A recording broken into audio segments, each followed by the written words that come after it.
But ಏನೂ ಆಗಲ್ಲ. ಆಮೇಲೆ ಡಾಕ್ಟ್ರ್ ಎಲ್ಲ ಮಾತಾಡಿದಾಗ ಎಲ್ಲರೂ ಬಟ್ ಹೋಗ್ಬೇಕಾದ್ರೆ ಸ್ವಲ್ಪ ಭಯ ಇತ್ತು ಜನಕ್ಕೆ. ನಾವು ಯೂಶ್ವಲಾಗಿ ಇವತ್ತು ನಾವು ಈ ಸ್ಟಾರ್ಡಮ್ ಅನ್ಬೋದಿಸೋದು ಅಭಿಮಾನಿಗಳು ಅವರಿಂದನೇ. ಯಾಕಂದರೆ ಒಬ್ಬರು ಬ್ಲೆಸ್ಡ್ ಆಗಬೇಕಂದ್ರೆ ಅವರು ಬ್ಲೆಸ್ಡ್ ಆಗಿದ್ರೆ ನಾವು ಬ್ಲೆಸ್ಡ್ ಆಗೋಕ್ಕಾಗಲ್ಲ, ಇದನ್ನು ಆಗೋಕ್ಕಾಗಲ್ಲ. We are blessed from a blessed people ಅಷ್ಟೇ. ನಾವು ಬ್ಲೆಸ್ಡ್, ನಾವೇ ದೊಡ್ಡ ದೊಡ್ಡ ಬ್ಲೆಸ್ಡ್ ಅಲ್ಲ ನಾವು. So we are blessed by blessed people. ಅಭಿಮಾನಿಗಳು ಎಲ್ಲರೂ ಅವರು ಆ ಬ್ಲೆಸ್ಸಿಂಗ್ಸ್ ಇರ್ಬೋದು, ಅವ್ರದ್ದೊಂದು ಚೈತನ್ಯ ಇರ್ಬೋದು. ಬಟ್ ಅಲ್ಲಿವರೆಗೂ ಮಾಡಿದ್ವು, ಏನು ಆಪ್ರೇಷನ್ ಆಗೋವರೆಗೂ ಏನೇನು ಮಾಡಬೇಕೋ ವರ್ಕ್ ನಡೀತಾ ಇತ್ತು, ಕೀಮೋ ನಡೀತಾ ಇತ್ತು. ಆಮೇಲೆ ಡಾಕ್ಟ್ರು ಮಾತಾಡಿದ್ರು. ಹೋಗ್ಬೇಕಾದ್ರೆ ಸ್ವಲ್ಪ ಎಮೋಷನಲ್ ಆಗಿತ್ತು, ಭಯ ಇತ್ತು. ಹೋಗ್ಬೇಕಾದ್ರೆ ಇಡೀ ದಿನ ಫ್ಲೈಟ್ ಟ್ರಾವೆಲ್ ಮಾಡಿದ್ರು. ಅಬೌಟ್ 20 hours 21 hours ಫ್ಲೈಟ್ ಹೋಗ್ಬೇಕಾದ್ರೆ. ಫಸ್ಟ್ ಏರ್ಪೋರ್ಟಿಂದ ಇಳಿದ ಮೇಲೆ ಹಾಸ್ಪಿಟ್ಲ್ ಮುಂದೆ ಹೋಗ್ಬೇಕಾದ್ರೆ ಹಾಸ್ಪಿಟ್ಲ್ ನೋಡಿದ ತಕ್ಷಣ ಗೊತ್ತಿಲ್ಲ ಏನಂತ. ಒಂದು ನನ್ನ ಮುಖದಲ್ಲಿ ಒಂದು ಕಾನ್ಫಿಡೆನ್ಸ್ ಬಂತು. It was looking very good, ಬೇಕಿತ್ತು. ಆಮೇಲೆ ಓಲ್ಡ್ ಅಟ್ಮಾಸ್ಫಿಯರೇ ಒಂಥರ ಪಾಸಿಟಿವ್ ಅನಿಸ್ತು. ಮನಸ್ಸಲ್ಲಿ ಏನೋ ಒಂದು ಧೈರ್ಯ ಬಂತು. ನಾನು ಗೀಸನ್ಗೆ ಹೇಳಿದೆ, ಏನೋ ಒಂಥರ ಧೈರ್ಯ ಬರ್ತಾರೆ. ಅದಾದಮೇಲೆ ಆಯಿತು, ಡಾಕ್ಟ್ರ್ ಮನೆಗೆ ಹೋಗಿದ್ದೆ ಊಟಕ್ಕೆ, ಅವರು ಎಲ್ಲ ಮಾತಾಡಿದ್ರು. ಆಮೇಲೆ ಆಪ್ರೇಷನ್ ದಿನ ಬಂತು, 6 hours. ಇವ್ರಿಗೂ ಟೆನ್ಷನ್ನು, ನಮಗೆ ಗೊತ್ತಿಲ್ಲ. ನಾವು ಹೋಗಿದ್ವಿ ಅಷ್ಟೇ, ಯಾಕೆ ನಾವು ಅನಸ್ತೀಸಿಯಾ ಕೊಟ್ಟಿದ್ದು ನಮ್ಗೆ ಗೊತ್ತಿಲ್ಲ. ಬಟ್ ಬಂದು ಹೇಳಿದ್ಮೇಲೆ ಎಸ್. ಸೊ ಇಡೀ ದಿನ ಸರ್ಕಸ್ ದಿನ ಥರ ಇತ್ತು. ಅದಾದಮೇಲೆ ಸೆಕೆಂಡ್ ಡೇನೇ ನಾವು ವಾಕಿಂಗ್ ಶುರು ಮಾಡಿದೆ. ಅದಾದಮೇಲೆ ಎಲ್ಲಿಂದ ಬಂತ ಪವರ್ ಗೊತ್ತಿಲ್ಲ. I use to walk. And ರಿಕವರಿನೂ ತುಂಬ ಅಷ್ಟು ಭಾಳ ಈಸಿಯಾಗಿ I was able to take everything. ಒಂದೊಂದು ಟ್ಯೂಬ್ ಆಗೋಯ್ತು. ಅದೇ ಎಲ್ಲದೇನೆಂದರೆ ಎಲ್ಲರದ್ದು ಆರೈಕೆ. ಬರೀ ಅಭಿಮಾನಿಗಳ ಅನ್ನೋದಕ್ಕಿಂತ ಇಂಡಸ್ಟ್ರಿಯಲ್ಲಿ ಎಲ್ಲ ಆ್ಯಕ್ಟರ್ಸ್ ಇರ್ಬೋದು, ಟೋಟಲ್ ಇಂಡಿಯನ್ ಆರ್ಟಿಸ್ಟ್ಗಳು ಎಲ್ಲರೂ ಇರ್ಬೋದು. ಅವರೆಲ್ಲ ಕೇರ್ ಮಾಡ್ತಿರೋ ರೀತಿ ಇರ್ಬೋದು. ಆ್ಯಂಡ್ ಮೀಡಿಯಾ ಇರ್ಬೋದು, ಎಸ್ಪೆಷಲಿ ಎಲ್ಲ ಮೀಡಿಯಾದಲ್ಲೂ ಗೊತ್ತಿದ್ರು ಏನು ಅದು ಹಾಕಕ್ಕೆ ಹೋಗಿಲ್ಲ. ಅದು ನಿಜವಾಗಿ ನಾವು ಪಡ್ಕೊಂಬಂತೀವಿ. ಬಟ್ ನಾನು ಯಾಕೆ ಹೇಳ್ಬೇಕಂತ ಅನಿಸ್ತು ಅಂದರೆ, ಎಲ್ಲದಕ್ಕೂ ಹೇಳ್ತೀವಿ, ಇದಕ್ಕೆ ಈ ಒಂದು ವಿಷಯ ಯಾಕೆ ಮುಚ್ಚಿಡ್ಬೇಕು ಬೇಡ. ಗೆದ್ದು ಬಂದಿದ್ದೀರಾ ಅಂತ ಹೇಳ್ತಾ ಇದ್ದಾರೆ ಪುನರ್ಜನ್ಮ. ಅಭಿಮಾನಿಗಳೆಲ್ಲರೂ ಕೂಡ ತಾಯ್ನಾಡಿಗೆ ಮೃತ್ಯುಂಜಯ ವಾಪಸ್ ಬಂದಿದ್ದಾರೆ ಅಂತ ಹೇಳ್ತಾ ಇದ್ದಾರೆ. ಮತ್ತೆ ಗೀತಕ್ಕ ಕೂಡ ಅಂತ ಕ್ರೂಷಿಯಲ್ ಟೈಮಲ್ಲಿ ಜೊತೆಗಿದ್ದು ಸಪೋರ್ಟ್ ನೀಡಿದ್ರು. ಅವರೆಲ್ಲರೂ ಅಭಿಮಾನಕ್ಕೆ ಏನು ಹೇಳಕ್ಕೆ ಇಷ್ಟಪಡ್ತಾರೆ? ಇಲ್ಲ, ಅವರು ಅದ್ರ ಬಗ್ಗೆ ಗೀತದ ಬಗ್ಗೆ ಮಾತಾಡೋಂಗೇ ಇಲ್ಲ. ನಡೆದಲ್ಲ ಯೂಶ್ವಲಿ ಗಂಡಸರಿಗೆ ತಾಯಿಂದ್ರೆ ತುಂಬ ಇರ್ತದೆ, ಹೆಣ್ಮಕ್ಳಿಗೆ ಕಷ್ಟ ಆಗ್ತದೆ ನೋಡೋಕೆ. ಗೀತ ಹೆಂಡ್ತಿನೂ ಆಗ್ತದೆ, ತಾಯಿನೂ ಆಗ್ತದೆ, ತಂಗಿನೂ ಆಗ್ತದೆ, ಎಲ್ಲ ಸಂಬಂಧಗಳು ಮಿಕ್ಸ್ ಮಾಡ್ಕೊಂಬರ್ತದೆ. ಈ ಸತಿ ನಿವೇದಿತ ಒಂದು ಹಾಡಾಗಿದ್ದಾರೆ ಅಷ್ಟೇ. ಅದು ಬಿಟ್ಟರೆ ಅವಳು ಇನ್ನೂ ತಾಯಿಗಿಂತ ಹೆಚ್ಚಿನ ರೀತಿಯಲ್ಲಿ ಅವ್ರು ನೋಡ್ಕೊಂಡು. ಆಮೇಲೆ ಭೀಮಣ್ಣ ಇವ್ರು ಬಂದಿದ್ರು, ಮಧು ಬಂದಿದ್ರು, ಆಲ್ಮೋಸ್ಟ್ ಪ್ರಶಾಂತ್ ಬಂದಿದ್ರು. ಆಮೇಲೆ ಅನು ಅಂತ ನಿವೇದಿತ ಫ್ರೆಂಡು, ಅವರು ಆ ಮಗು ನಮ್ಮ ಜೊತೆಲೇ ನಾವು ಹೋಗೋ ದಿವಸನೂ ಡ್ಯಾಲಸ್ ವರ್ಕ್ ಮಾಡ್ತಿದ್ದು. 1 ತಿಂಗಳು ಕಂಪ್ಲೀಟ್ ಆಗ್ಬೋದು. ಆಮೇಲೆ ಅಲ್ಲಿದ್ದು ಕನ್ನಡಿಗರಿರ್ಬೋದು, ಪ್ರತಿಯೊಬ್ಬರೂ ತೋರಿಸಿದ ಪ್ರೀತಿ ಇರ್ಬೋದು. ನಾವು ಅದು ಮಾಡ್ಕೊಡ್ತೀವಿ, ಇದು ಮಾಡ್ಕೊಡ್ತೀವಿ, ಏನು ಮಾಡ್ಕೊಡ್ಬೇಕು ಹೇಳಿ, ಅದೆಲ್ಲ ಮರೆಯೋಕ್ಕೆ ಅಲ್ಲ. ಅದಕ್ಕೆ ಮತ್ತು ಯೂಎಸ್ಲಿ ಒಂದು ಫಂಕ್ಷನ್ ಮಾಡಿದಾಗ ನಾವು ಎಮೋಷ್ನಲ್ ಆಗಿ ಅದಕ್ಕೆ ಇವತ್ತು ತುಂಬ ಸ್ಟ್ರಾಂಗ್ ಆಗಿ ಹಳ್ಳೆ ಬ್ಯಾಡ್ದು ಇವತ್ತು ಸ್ಟ್ರಾಂಗ್ ಆಗಿರಬೇಕು ಅನ್ನೋದಕ್ಕೋಸ್ಕರನೇ ಇವತ್ತು ಸ್ವಲ್ಪ ಧೈರ್ಯವಾಗಿದೆ. But I think it was very touching for me. ನಾನು ಮರೆಯೋಕ್ಕೆ ಆಗಲ್ಲ. ಐ ಥಿಂಕ್ ದೇವರ ಆಶೀರ್ವಾದ ಜಾಸ್ತಿ ಇತ್ತು. ಇವರು ಭೀಮಣ್ಣ ಅಂತ ಶಿರ್ಸಿ MLA, ಇವ್ರ ತಾಯಿ ತಮ್ಮ ಅದ ಇವ್ರಂಕ ಹೇಳಿದ್ರೆ I can work normal work ಮಾಡ್ಬೋದು.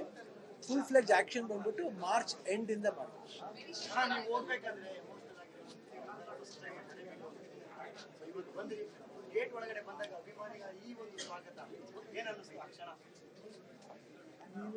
ಇವಾಗಿಂದ ನಮ್ಮ 38 ವರ್ಷದಿಂದ ಆ ಊರೇ ನನ್ನ ಬೆಳೆಸ್ತಾ ಇರೋದು, ಇವತ್ತಿಂದ ಬೆಳೆಸ್ತಾ ಇರೋದು ಅಂತಲ್ಲ.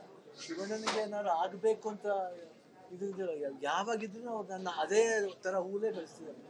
ಅದು ನನಗೇನು ಅದಕ್ಕಿಂತ ಹೆಚ್ಚೇನಂದರೆ ಅವ್ರ ಪ್ರೀತಿ, ಅವ್ರ ಕಾಳಜಿ ಇದೆಯಲ್ಲ, ಏನಾಗಿದೆ ಪ್ರತಿಯೊಬ್ಬರಿಗೂ ಇದೆಯಲ್ಲ, ನನಗೆ ಅದು ಭಾಳ ಟಚ್ ಆಗಿದೆ.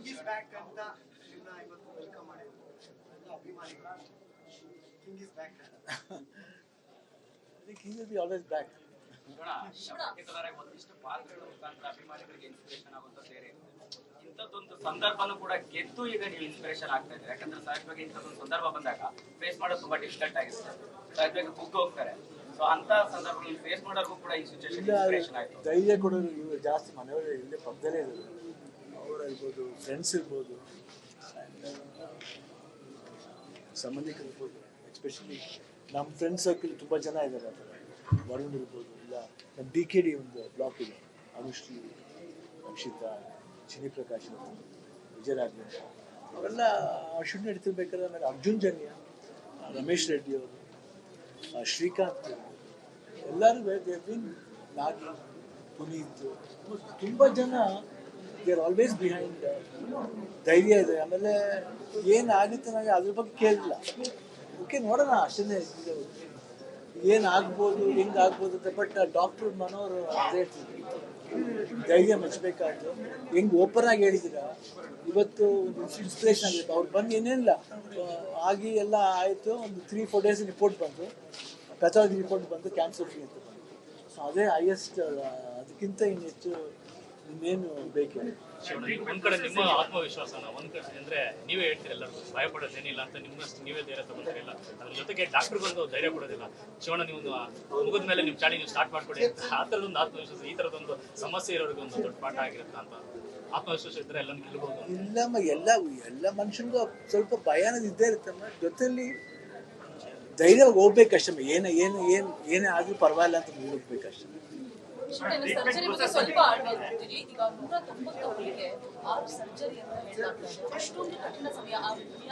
6 ಸರ್ಜರಿ ಅಲ್ಲ, 6 ಸರ್ಜರಿನ ಒಟ್ಟಿಗೆ ಸೇರಿಸಿ ಮಾಡಿರೋ, ಇದೇ ಇದ್ರಲ್ಲಿ ಮಾಡಿರೋ.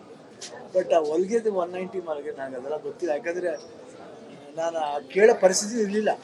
ಅಷ್ಟು ಕಠಿಣ ಸಮಯ ಅವರ ಡಾಕ್ಟರ್ ಅದ್ರ ಬಗ್ಗೆ ಹೇಳೂ ಇಲ್ಲ ನನ್ನ ಹತ್ರ. ಏನ್ ಪ್ರಾಬ್ಲಮ್ ಇಲ್ಲ ಏರಿಯಾದಲ್ಲಿ? ಏನ್ ಪ್ರಾಬ್ಲಮ್? ಏನ್ ನಿಮ್ ಪ್ರಾಬ್ಲಮ್? ಏನೆಲ್ಲ ಪ್ರಾಬ್ಲಮ್ ಆಯ್ತಿಲ್ಲ ಹೇಳಿ. ಏನ್ರಿ ನಿಮ್ ಪ್ರಾಬ್ಲಮ್? ಏನ್ ನಿಮ್ ಪ್ರಾಬ್ಲಮ್ ಅಂತ ಹೇಳಿ. ಯಾರಪ್ಪ ನಗರಕ್ಕೆ? ಗಾಂಧಿನಗರ, ದಾಸರಹಳ್ಳಿ, ರಾಜರಾಜೇಶ್ವರಿ ನಗರ, ಚಾಮರಾಜಪೇಟೆ, ಹುಬ್ಬಳ್ಳಿ, ಚನ್ನಮರುತ್ತದ, ಮೈಸೂರಿಗೆ ಬಂದಿರೋದು. ಬ್ಯಾಡಗಿ ತಾಲೂಕಿಗೆ ನಾವು ಬಂದಿವ್ರಿ.